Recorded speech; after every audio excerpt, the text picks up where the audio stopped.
leadership. Schiff, my name is Ray McGovern. I served in CIA under 7 presidents and 9 directors. Well, thank you very much. We have a little alumni group called Veteran Intelligence Professionals for Sanity, and we've been following this issue very closely.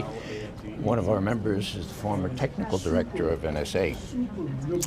I'm interested in 1 week ago when the president said this, I don't want to misquote him. The conclusions of the intelligence community with respect to Russian hacking were not conclusive regarding WikiLeaks. In other words, there's a big gap between alleged Russian hacking and WikiLeaks. The intelligence community does not know how or if that information, to the degree it exists, got to WikiLeaks. Now, you assert as flat fact that Russia did this. Do you know more than Obama? Well, I would never claim to know more than Obama. I think he's a brilliant man. It's a very serious question. No, it's a serious question.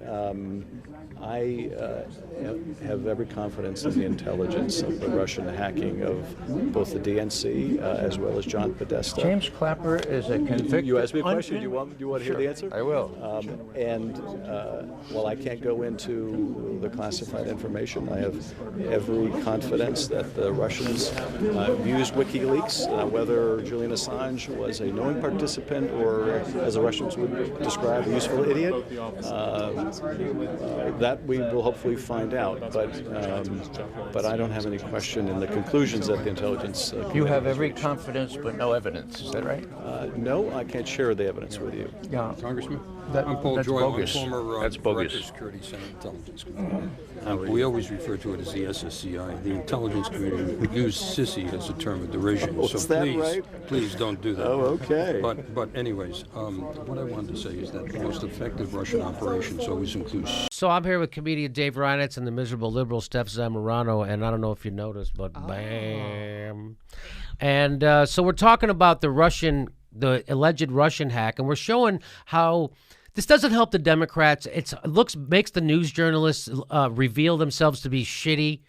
I don't know if you know who Joy Reid is at MSNBC, but I think she's in a contest to see who could be fucking crazier than her, and she's winning. It's unbelievable the stuff she's saying about this. And, well, in fact, here it is. That's our friend Dave Anthony, who's been on the show. He said, Joy Reid tweeted out, Bayer makes a good point. I guess she's talking about Brett Bayer. If we had been caught interfering in a foreign country's election, they would redo their election. And then he puts, I kind of want to frame this.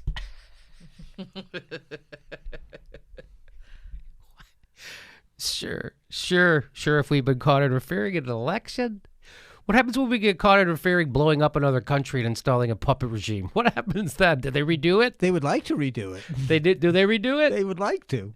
Did they redo it in Iran? Did they redo it in Iraq? Did they redo it in Libya? Did they redo it in Syria? Redo it in Afghanistan? They redo it. You mother. Did they redo it in Vietnam? Did they redo it in Honduras? How about El Salvador? Whew. Where else did they redo it?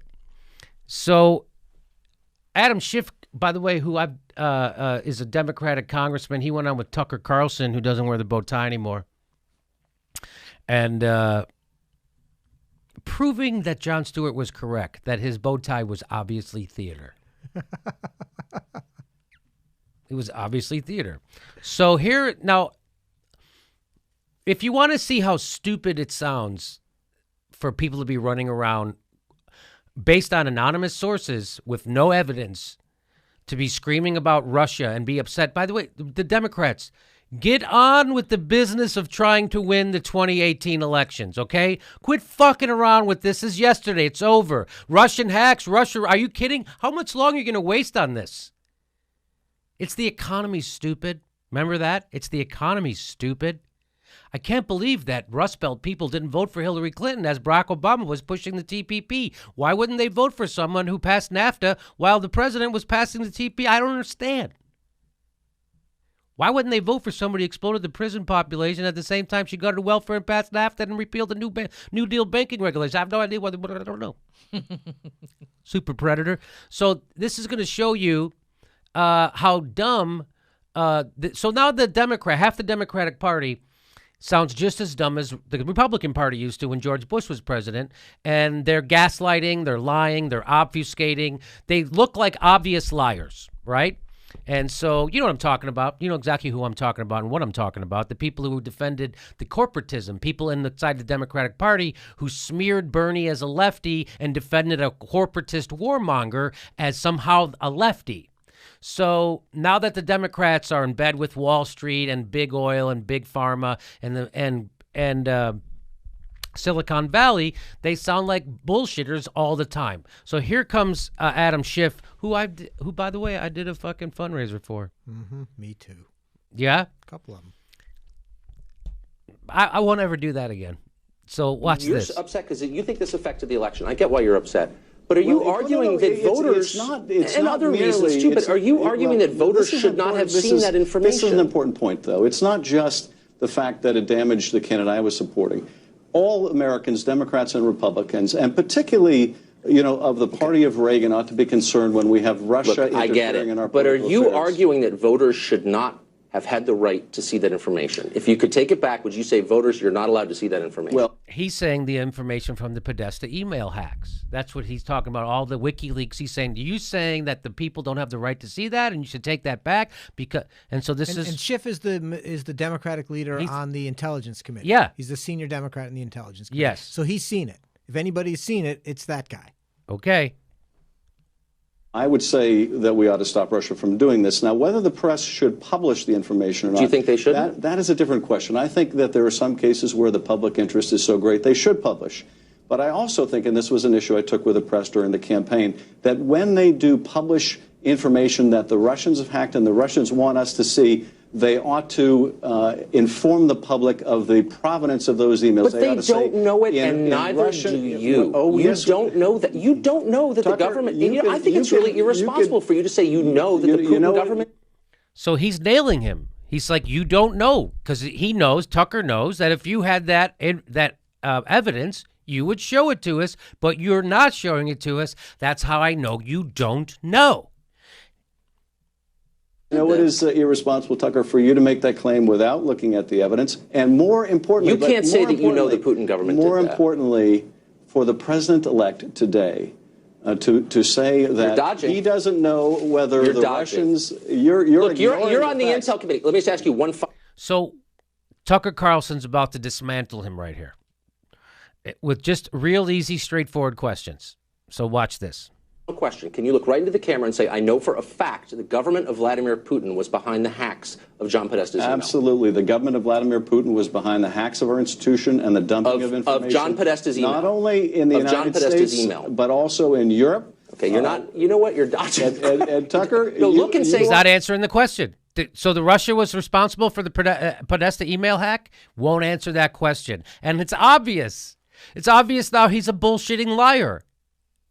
And you're going to come on and you're going to wear. And by the way, what is this in aid of? How does this help the Democratic Party? I know they did. John Podesta's emails, they hacked those. And I think that Ronald Reagan will be rolling over his grave Ronald Reagan, you're carrying water for the Kremlin. I'm not carrying. So again, a journalist asks him to reveal your sources and to say something.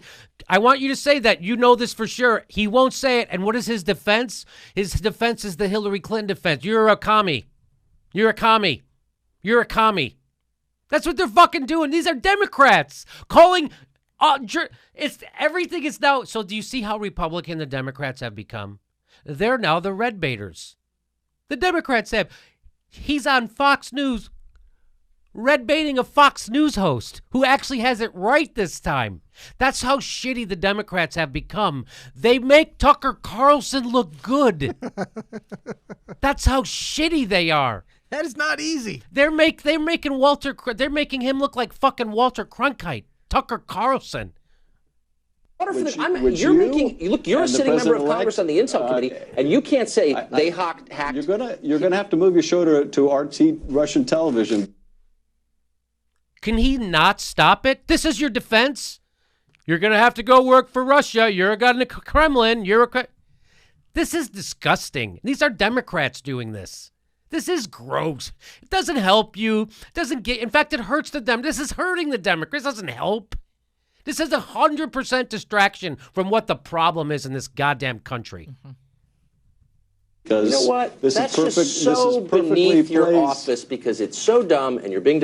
It's beneath your office and it's so dumb. When Tucker Carlson can call you dumb and he's on point. And watch what he comes back with. Watch this lame response.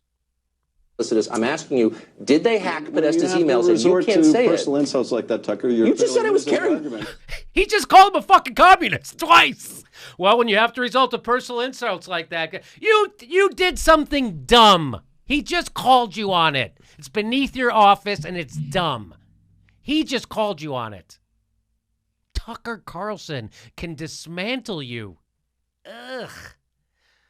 When I met him, he seemed like a nice enough guy. And he's, by the way, he's tall. He's a regular tall guy. Tucker Carlson making him look like a boy. Yeah, he's charming. He's very funny. Yeah. You meet him, he's super affable. He's super affable guy, this guy. Yeah. But this is what happens when you're paid to lie. And I think if you look over his career, when he started off as a junior congressman, he's moved, it seems to me, more and more to the right as he's climbed the ladder of power. Mm-hmm. Of course, that's how you get ahead. How do you get ahead in politics? By raising money, and you give that money to your friends in politics. So now your friends support you for whatever you want to run. That's how Nancy Pelosi gets to be leader, because she raises money and gives it to people. Anyway. Oh, you said I was carrying water for Putin. That's pretty hilarious. When you essentially are an apologist for the Kremlin, that's what you're doing. I'm going to one last time, Congressman. Look into the camera and say they hacked John Podesta's emails. We know for a fact that Putin's government did that. Man, he is manhandling him. Is he not manhandling him? Look into the camera, and he does it. Watch. And you can't, and you're hiding behind weasel words. I just said that say they hacked John Podesta's emails. Weasel words. He said weasel words. I'm not going to be specific as to because you don't know it. That's why. All right. Done. One. You don't know it, and you're alleging it without any evidence, and it's wrong. You're ignoring the evidence because you don't care. The fact that it helped the Republican candidate is all you need to know, apparently. That's totally false. I just think if you're going to make a serious allegation about an actual country with an actual government, you ought to know what you're talking about, and you don't. And I think that you ought to accept. I got to go. I'm taking cash from Putin now. I'm on RT. Republicans on the Intelligence Committee have seen for a fact. If you could say it, you would, and you can't. And you know that. If you're willing to be in denial about this because it suits a Republican-elected president. Okay, whatever. You can blather on all you want, man, but I gave you a chance to state it clearly, and you wouldn't, which tells you everything you know. You, all right. Or a president-elect. Okay. Not very much, apparently. I appreciate that, Congressman. And now I need to take a call from Vladimir Putin, so I'm going to put you on hold for 1 second, do this tease. Some of the electors who will pick the president in 2 weeks are receiving death. That is uncomfortable. That is uncomfortable. Ooh. And when you can have a fucking basic cable Fox News host dismantle you like that, maybe you should quit. What are you doing in public life? Really? You can go on Fox News and get humiliated? Why did you get humiliated? Because you're fucking lying. That's why. And he called you out on it. It's played to see you're full of shit. And this is what Americans are sick and fucking tired of, the lying establishment. By the way, none of this matters to anybody's life. None of this fucking matters to the people who didn't vote for Hillary Clinton. Hey, we're doing another live Jimmy Dore show the day after Christmas, December 26th. We're doing a live Jimmy Dore show in Burbank, California. Come see it. There's a link for tickets right there. We began today at the APAC International Summit in Vietnam, where President Trump met briefly with Russian President Vladimir Putin over the weekend. Putin assured Trump that Russia did not interfere with the 2016 election. Trump responded by saying he believes that Putin meant it, but shortly thereafter, Trump changed his comments to, quote, "I'm with our agencies. I believe in our intelligence agencies," referring to the accusations made by U.S. intelligence agencies that Russia interfered with the U.S. election. To discuss this further, we are now joined by former CIA analyst Ray McGovern and as NSA veteran and whistleblower Bill Binney. Thank you, gentlemen, for joining me. I'm going to start with you, Ray. And your recent essay mocking Trump doesn't prove Russia's guilty. You described how the U.S. political establishment and media was outraged that President Trump would actually believe Putin over his own intelligence agencies. But if our own agencies have not produced concrete evidence of Russian hacking, Ray, why should Trump believe them? Well, it was one of those ha-ha-ha moments. How could you believe Trump? How could you believe Putin? How could you believe that Trump believed Putin? This headline said this was unconscionable that you could believe either of them on anything. I'd like to finish your little quote from what Trump said later. He didn't say he has trust in the U.S. intelligence agencies. He finished that clause by saying, as presently constituted. That's a big difference.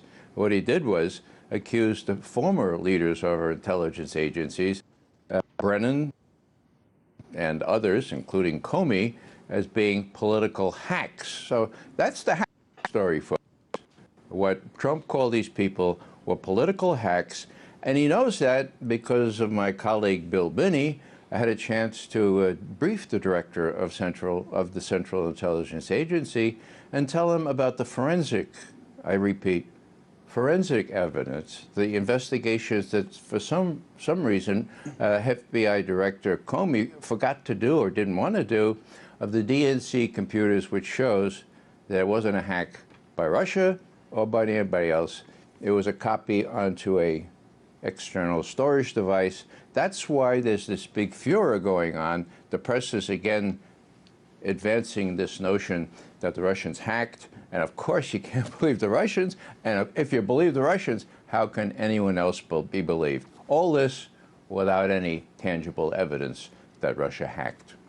Bill, let's turn to you now. You've said with great confidence numerous times that the alleged hack of the DNC was actually a leak, most likely from a disgruntled insider. Now, have you ever seen any concrete proof of a hack provided by U.S. intelligence agencies? No, I've not, and I don't. Nobody's ever presented evidence to me. I mean, I would be willing to look at any evidence, but no one's come up with any. So, certainly nothing to look at. All I hear from them is the Russians did it, the Russians did it, the Russians did it. That's all they're saying, and expecting people to believe something without having any fundamental base for it, simply by repeating it over and over again. That's an old sophistic technique of convincing people that something is true. Ray, you pointed out that even the New York Times correspondent Scott Shane wrote, quote, "What is missing from the public report is what many Americans most eagerly anticipated. Hard evidence to back up the agency's claims that the Russian government engineered the election attack instead." Now, the message from the agencies essentially amounts to trust us. So what does this tell us about the agenda of these intelligence agencies? Well, actually, you have to sort of be a researcher. You have to go back at least 6 months to figure out what's going to happen. Now, Scott Shane said that on the 7th of January, on the 6th came out this magnificent memorandum prepared not by 17 intelligence agencies, not by 3 intelligence agencies, by hand-picked analysts from 3 intelligence agencies, and there was no evidence in it. So what Scott Shane is saying on the next statement is, you know, what we all hoped for was some evidence that the Russians hacked, and there ain't none. And so for people to go back to that now and say, oh, but Trump is contradicting the opinion of his intelligence officers, well, he's pouring some doubt on that. Why? As any conscionable person would do, they're looking for evidence to support these charges. And I have to say that that 6 January memorandum from the FBI, NSA, and CIA was an embarrassment to any intelligence professional, particularly those engaged in nonpartisan analysis.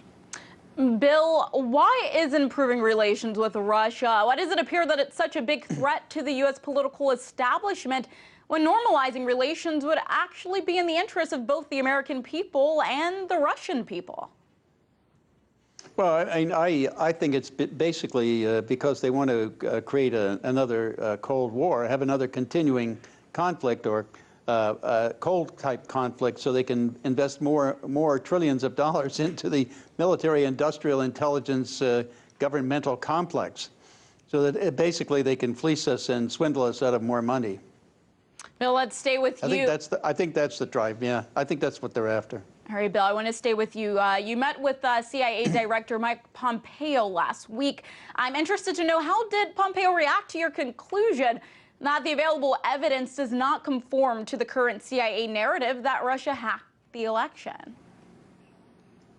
Well, I think he asked what facts I had, and I basically gave him everything I could tell him about the factual evidence we did have, and about the trying. We also were trying to transfer data at a very high rate across the Atlantic. We had people here who would set up the database, and had people in Europe attempt to draw the data across. We also had people try to push the data from one data center in New Jersey to a data center in the UK, and they got the maximum was roughly 1/4 of what it would be necessary to transfer the data set, just the data, not counting the housekeeping. So it really was somewhere between 1/4 and 1/8 the capacity necessary to transfer the data at the rate it was downloaded from what's so-called DNC servers. Now, what that simply meant to us was that the network could not manage that kind of transfer, and so the download was local. And also, we pointed out that the download rate was compatible with a USB thumb drive, but it was not capable of going across the internet. Ray, you compared the faulty intelligence used to justify the U.S. invasion of Iraq with the questionable intelligence now being used to justify aggression against Russia and even RT itself. So what is the big lesson here for the American people? You can't trust your government is really the key. Yeah. Go ahead, Ray. Yeah. That's what I was going to say, Bill. I'm sorry. The question really here, no. What I would say is that when you have people like John Brennan and James Clapper, who played a distinctive role in disguising the evidence that there were no weapons of mass destruction in Iraq, and then it participated in the torture and the surveillance and all this other stuff, when you have them on the mainstream media channels saying, oh, watch out, the Russians are after us again, and Clapper saying, the Russians are almost genetically determined to be really bad actors. Well, you know, that's the level of intelligence, in that sense, intelligence you have in the intelligence agencies. And unless you clean out that strata of nincompoops and also careerists, then the poor people who are trying to do an honest job in the bowels of these agencies will never see light. Ray and Bill, I want to address this next question to you both. RT America, it's been forced to register as a foreign agent under the Foreign Agents Registration Act, or called FARA. So why do you feel RT is being singled out for the state censorship, and what does this mean for the First Amendment? Bill, you can go ahead and answer first. Well, I think it's just it's a slap at the First Amendment. I mean, we here in America, we're always proud of having free speech, and meaning that we weren't going to suppress any kind of comments by anybody, even if we didn't like them. That was the whole fundamental principle of the First Amendment. Well, now this is pretty much a slap in the face. I mean, if we're going to have TV stations like RT, who are funded by the Russians, why aren't we going to force BBC or other countries, the TV stations that are funded by countries, to register also? I mean, we have no consistency in this, except we're selectively suppressing any kind of speech. And that, to me, is a direct violation of our First Amendment in the Constitution. Ray, we have about a minute left. You can go ahead and get the final word. Well, thanks. No, I just cite this program here. Bill, if you say things like that, you will never be let on what's called the mainstream media, nor will I. Do Americans deserve to hear what we have to say? Well, our combined experience in the intelligence world is something like 50 years or more. Now, one thing I'd just point out is distinctive about RT. I have to admit this, okay? And that is this, that RT has never asked me for a pre-interview interview. Now, CBS, ABC, NBC, Al Jazeera, they all say, can we figure out what you're going to say, Mr. McGovern? Would you tell us what you're going to say? In other words, and sometimes BBC said, oh, we don't need to hear that. We have somebody else, okay? RT has never asked me, What's your gloss on this? What would you say about this? All they do is say, here's the link, Mr. McGovern. We know you might know something about it. Please come on. That's distinctive, and that's why I'd rejoice in being asked to at least talk to the people who are smart enough to watch RT. All right, thank you both. We're going to leave it right there. That's Ray McGovern, former CIA analyst, and Bill Binney, NSA whistleblower. Thank you, guys. Thank you. Welcome. We have not spoken directly with the whistleblower. We would like to, but I'm sure the whistleblower has concerns that he has not been advised, as the law requires, by the Inspector General or the Director of National Intelligence, just as to how he is to communicate with Congress. And so the risk for the whistleblower is retaliation. So those comments from Adam Schiff a few weeks back, landing in the House Intel chair in some hot water. The Washington Post gave him 4 Pinocchios. They call the claim that his committee has not spoken to the whistleblower a flat-out lie. Kimberly Strassel also took up the issue in the Wall Street Journal, asking if the public can't trust Mr. Schiff to be honest about the origins of his information, why should they trust his claim that the information itself is serious? It's a good question. Here now, Trey Gowdy, former House Oversight Committee chairman and now a Fox News contributor. Trey, good evening to you. Good to see you tonight. So what do you think about the 4 Pinocchios? I think he got 4 only because you can't get 5. I mean, he got the maximum sentence you could get from the Washington Post fact checker. And don't you know how hard that was for the Washington Post to give Adam Schiff 4 Pinocchios? But they did, to their credit. They just made it up. Look, that's the 7th sign of the apocalypse when that happens. So I got to get my affairs in order. But, yeah, kudos to them for pointing out that Adam Schiff totally made something up. But he's also a career offender, Martha. It's the same guy that had the parody a week or so ago, the same guy that says he has evidence that even Mueller couldn't find. The question I have is, how long is Speaker Pelosi going to put up with Adam mishandling this investigation? She's already taken it away from Jerry Nadler. I'm sure the guys and gals on the Judiciary Committee are not happy about having Adam Schiff do it.